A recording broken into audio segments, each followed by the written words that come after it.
안녕하세요. 미니멀 영어 성전입니다. 이번 시간에는 사용 빈도 1위, 완전 필수 원어민 표현을 알려드리도록 할게요. 이 표현들을 기억하고 있으면 나중에 정말 활용성 높게 사용할 수 있을 거고요. 단순히 문장을 아는 것뿐만 아니라 문장을 만드는 방법도 알려드릴 테니까 초보자들도 저를 믿고 하나씩 따라해 보세요. 자, 그럼 첫 번째 문장부터 시작해 보도록 할게요. 첫 번째 문장은 저는 도움이 좀 필요해요 라고 얘기하고 있는데요. 기본적으로 나는 뭐뭐 하다 이렇게 주어 동사를 가장 먼저 꺼내 주셔야 됩니다. 여기서 보면 저는 필요해요 라고 얘기하고 있고요. 그 다음에 무엇이 필요한지 보면 도움이 좀 필요하다고 얘기하고 있죠. 이렇게 영어의 어순, 주어 동사부터 꺼내는 게 굉장히 중요합니다. 아직 습관화되지 않으신 분들은요. 이거를 계속해서 머릿속에 한번 생각해 보세요. I need some help. 나는 필요해.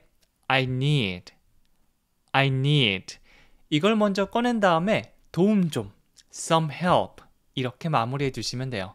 조금 있다라고 할 때 우리가 some이라는 말 많이 사용하거든요. 그래서 그냥 도움이 아니라 도움이 좀 필요해요 라고 하면 some help 이렇게 말할 수 있겠죠. 저는 도움이 좀 필요합니다. I need some help. I need some help. 이렇게 되는 거죠. 두 번째 문장 볼게요. 저는 매일 오전 7시에 일어납니다 라고 얘기하고 있죠. 이번에도 마찬가지입니다. 저는 일어납니다. 7시인데 매일 오전 7시라고 얘기하고 있죠. 이거는 I wake up at 7 a.m. every day. 이렇게 완성되었는데요. 일어나다, 그냥 wake 아니라 wake up. 이렇게 덩어리로 된 것들은 한 번에 기억하는 게 더 좋습니다. 바로 꺼내실 수 있을 거예요. 일어나다, wake up. 일어나다, wake up. 저는 일어납니다. I wake up. I wake up. 그냥 뭐 다르게 바꾸지 않고 그냥 wake up 그대로 쓰면 현재 시라고 해서 평상시에 늘 일어나는 일들을 얘기해 줄 수 있습니다. 뭐 특별하게 뭐 그런 게 아니라 그냥 저는 일어납니다 라는 의미예요. 자, 그 다음 여기서는 몇 시에 일어난지 바로 얘기할 건데요. at 이렇게 사용해 볼 건데 at은 점을 콕 집는 느낌이 있어요. 그래서 시간 7시, 9시 이럴 때 at과 함께 많이 사용합니다. at 7 a.m.까지 하면 오전 7시를 말해주는 게 되겠죠. 그래서 I wake up at 7 a.m. 저는 7시에 일어납니다 라고 얘기하는 거죠. 다시 한번 해볼까요? I wake up at 7 a.m. 그리고 마지막 매일매일은 every day. every day죠. 그래서 완성된 거 I wake up at 7 a.m. every day. 천천히 해주셔도 괜찮아요. I wake up at 7 a.m. every day. 제가 나눠서 설명드릴 건데요. 그게 하나의 음이단이라고 보시면 됩니다. 그거는 끊기지 않고 바로 훅 나올 수 있게 만들어 주시면 되고 나머지는 뭐 생각하면서 잠깐 끊어도 괜찮아요. 이런 느낌이 되겠죠. 저는 매일 오전 7시에 일어납니다. 이렇게 얘기하면 우리 한국어 듣는데 어색하지 않으시죠? 그런데 저는 매일 오전 7시 이렇게 얘기하면 어색하잖아요. 그래서 영어도 이렇게 음이 단위별로 끊어주시면 훨씬 더 자연스럽게 말하고 들으실 수 있는 거죠. 자, 그럼 세 번째는요. 그녀는 일주일에 2번 헬스장에 갑니다 라고 얘기하고 있고요. 이거 영어로 하면 She goes to the gym twice a week. 이번에도 마찬가지입니다. 주어 동사만 바뀌었는데요. 주어는 그녀니까 she. 누구 이야기를 하느냐에 따라서 주어를 바꿔주시면 됩니다. 그녀는 she. 헬스장에 가다 go to the gym. 그런데 여기서는 go가 아니라 goes라고 하고 있죠. 보통 주어가 3인칭 단수. 뭐 그의 이야기라든지 그녀라든지 그것이라든지 보통 이런 것들이 나올 때는 s나 es를 붙입니다. 이번에는 es를 붙여서 goes가 되겠죠. She goes to the gym. 참고로 goes to the gym은요. 헬스장에 가다라는 의미를 가지고 있습니다. 우리가 일상생활에서 많이 하는 활동들은요. 이렇게 덩어리로 꼭 기억해 주세요. 일어나다 wake up. 헬스장에 가다 goes to the gym. 이렇게 말이죠. She goes to the gym. 주어 동사 첫 번째 의미 단위가 되고요. 그 다음에 이렇게 해도 평상시에 늘 가는 게 되지만 매일 갈 수도 있고 아니면 일주일에 3번 갈 수도 있고 한 달에 1번 갈 수도 있고 늘상 하는 것도 이 빈도수가 조금씩 다르잖아요. 그걸 하나 만들어 보도록 할게요. 두 번은 twice. 일주일에 두 번 하면 일단 몇 번을 얘기한 다음에 그 다음에 일주일, 한 달, 하루 이런 것들을 넣어주시면 돼요.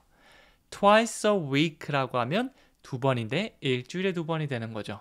이거로 활용해서 twice a month, 한 달에 두 번, twice a year, 1년에 두 번 이런 식으로 또 만들 수 있습니다. 네, 빈도수를 얘기하는 건 나중에 또 제가 문장 가지고 올 테니까 여러 번 만나면서 계속해서 감을 잡아 가시면 돼요.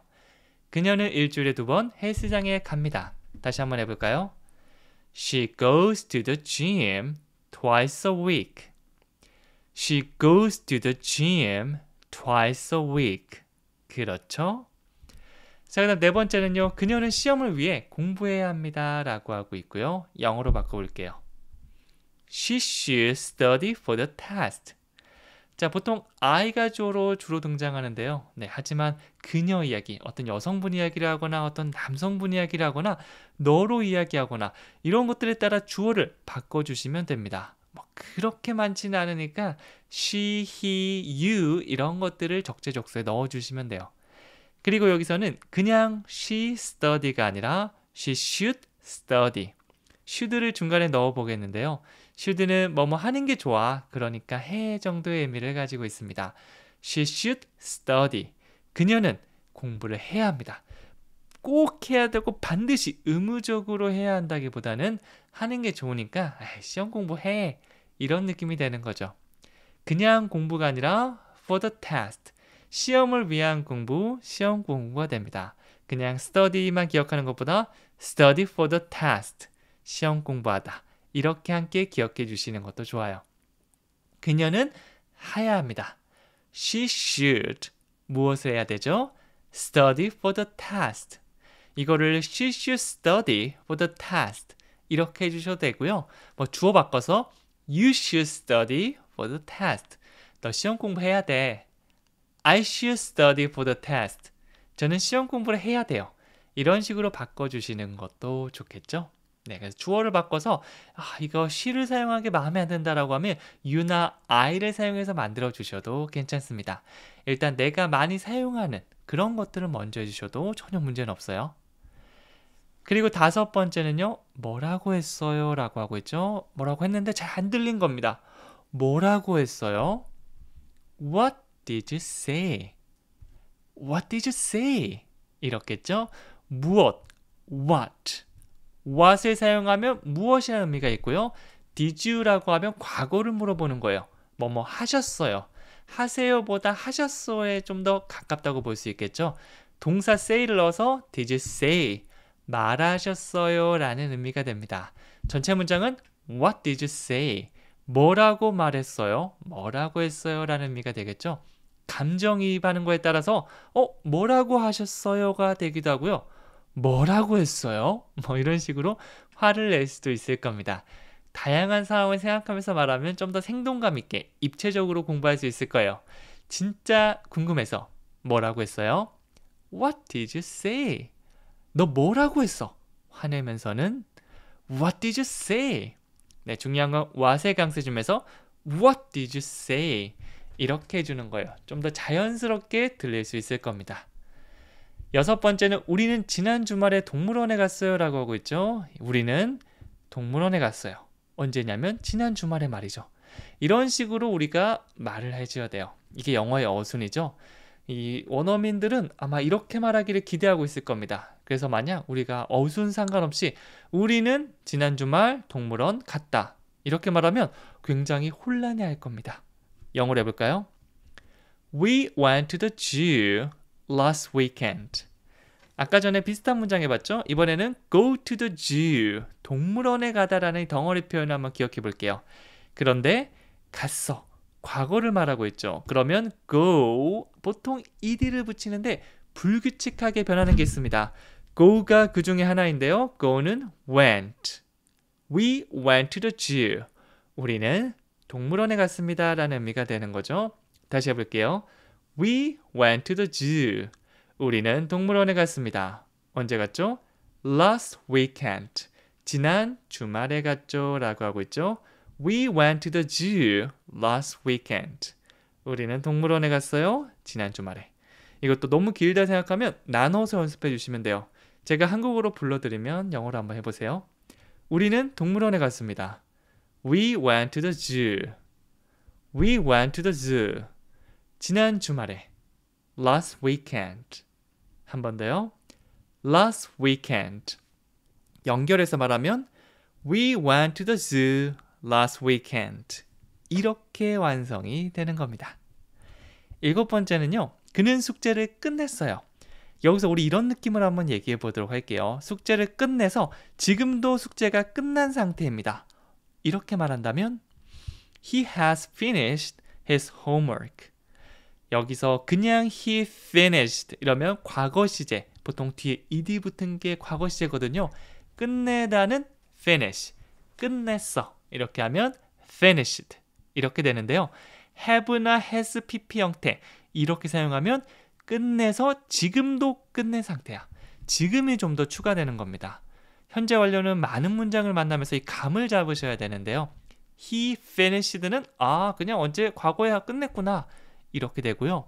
He has finished 이 현재 완료를 얘기하면 끝내서 지금 끝낸 상태이구나. 듣는 사람 아마 지금 끝냈다는 거에 좀 더 초점을 맞출 겁니다. 그래서 막 어떤 남자애가 놀고 있는 거예요. 야, 얘 숙제 있지 않아? 놀아도 돼? He has finished his homework. 얘 숙제 끝냈어. 지금 끝낸 상태니까 놀아도 돼. 이런 의미가 되겠죠. 네, 그래서 이런 느낌을 머릿속에 한번 상상하면서 얘기하면 훨씬 더 잘 와닿을 수 있을 거예요. 그는 숙제를 끝냈습니다. 다시 해볼게요. He has finished his homework. He has finished his homework. 그렇죠. 그리고 8번째는 저는 식당을 찾고 있어요 라고 하고 있고요. 영어로 I'm looking for a restaurant.